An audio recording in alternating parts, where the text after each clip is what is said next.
ہاں ایک بات طے ہے، میرے ملک پر آنچ آئے گی تو بخشا نہیں جائے گا، کوئی ہو، میرا وطن ہے، میں نے اسے اختیار کیا ہے۔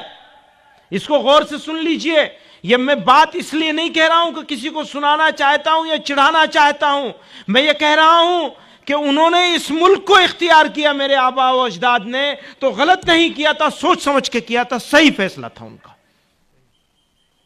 میرا وطن ہے، میری چیز ہے۔ کہاں سے لے کر پشاور کے قصہ خانی بازار سے لے کر مدنا پور تک کوئی ذرہ ایسا نہیں ہے میرے ملک کا جہاں ہمارے بزرگوں کا خون نہ گرا ہو۔ سنہری تاریخ ہے، گولڈن تاریخ ہے۔ میں بے وقوف، میرے بڑے بے وقوف تھے؟ نہیں، اور مایوس ہونے کی کوئی ضرورت نہیں ہے۔ کوئی آ جائے،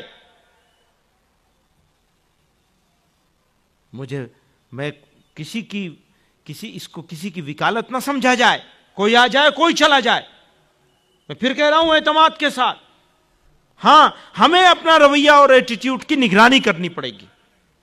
یہ ہمارا نفس ہمارے کنٹرول میں رہنا چاہیے۔ اس گھوڑے کے اوپر اگر لگام نہیں ہوگی تو کچھ نہیں چلے گا، پھر کچھ نہیں بچے گا، پھر کچھ نہیں ہم کر سکیں گے، پھر اپنے فرض اور ذمہ داری کو بھی نہیں نبھا پائیں گے۔ تنظیم ضروری ہے، تنظیم کے ساتھ صحیح آئیڈیالوجی ضروری ہے، صحیح فکر ضروری ہے۔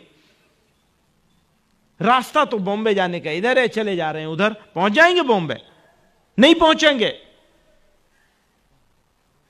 جہاں بھی جانا ہے وہاں کا راستہ معلوم ہونا چاہیے، اسے فکر کہتے ہیں، اسی کو فکر کہتے ہیں۔ آپ کو معلوم ہونا چاہیے کہ کیا چیز صحیح ہے اور کیا چیز غلط ہے، ہمیں عمل کرنا ہے یا رد عمل کرنا ہے۔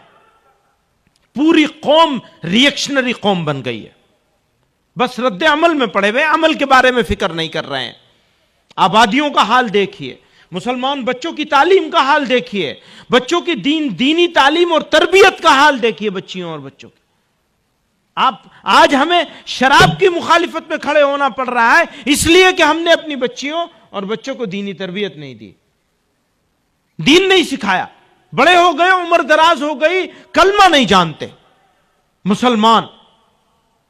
ایک مسلمان بچی اور بچہ کلمے سے محروم رہ گئے، کس کی ذمہ داری ہے؟ کون نبھائے گا اسے؟ اگر ہم اور آپ نہیں نبھائیں گے تو کون نبھائے گا؟ کون سوچے گا اس کے بارے میں؟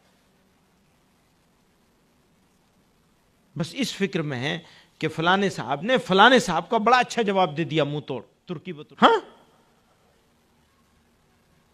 انہوں نے یہ کہا تھا، فلانے نے یہ کہا تھا، تو ہمارے فلانے نے یہ جواب دے دیا زور سے، بس خوش ہیں، اسی میں مگن ہے۔ اچھی بات ہے بھائی، انہوں نے جواب دے دیا، یہ بتاؤ تم نے کیا جواب دیا، تم نے کیا عمل کیا؟ سوال عمل کا ہوگا، ریئیکشن ہماری ڈیوٹی نہیں ہے۔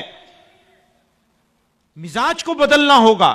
وہی میں کہہ رہا ہوں، اپنے نفس کے گھوڑے کے اوپر اس کی لگام آپ کے ہاتھ میں رہنی ہوگی۔ آپ کو یہ سوچ کر کرنا ہوگا کہ یہ وقت غصے کا ہے یا یہ وقت پیار کا ہے۔ غصے کا جواب غصے سے نہیں دیا جا سکتا۔ اگر آپ کو کامیاب ہونا ہے تو غصے کا، نفرت کا جواب محبت سے دینا ہوگا۔ چونکہ ہمارے سامنے ہمارے آقا جناب رسول اللہ صلی اللہ علیہ وسلم کی مثالیں موجود ہیں۔ ہم نے اس میں، یہ ہماری جنم بھومی بھی ہے اور یہ ہماری کرم بھومی بھی ہے۔ یہ میں ہندی کا لفظ بول رہا ہوں، کرم بھومی، سمجھ رہے ہوں گے نا؟ گجراتی میں بھی تو کرم بھومی بولتے ہیں، کیا بولتے ہیں؟ ہمارا میدان عمل ہے۔ اگر اردو میں سننا چاہتے ہیں تو یہ ہمارا میدان عمل ہے۔ یہ سرزمین ہم نے اس لیے اختیار کی کہ ہم اسے میدان عمل بنا رہے ہیں۔ عمل کیا ہے؟ دعویٰ۔ زبان سے نہیں ہوگا، رویے سے ہوگا، ایٹیٹیوڈ سے ہوگا، فکر کرنے سے ہوگا۔ اینٹ کے جواب پتھر سے نہیں ہوگا، نفرت کا جواب نفرت سے نہیں ہوگا، نفرت کے جواب محبت سے ہوگا۔ ریئیکشن سے نہیں ہوگا، ایکشن سے ہوگا۔ بدل دیجئے سوچ کو، مت کریے ریئیکشن، اور جماعت کو مضبوط کر دیجئے۔ بہت کمزور ہے جماعت، ہوا میں اڑ رہی ہے بس۔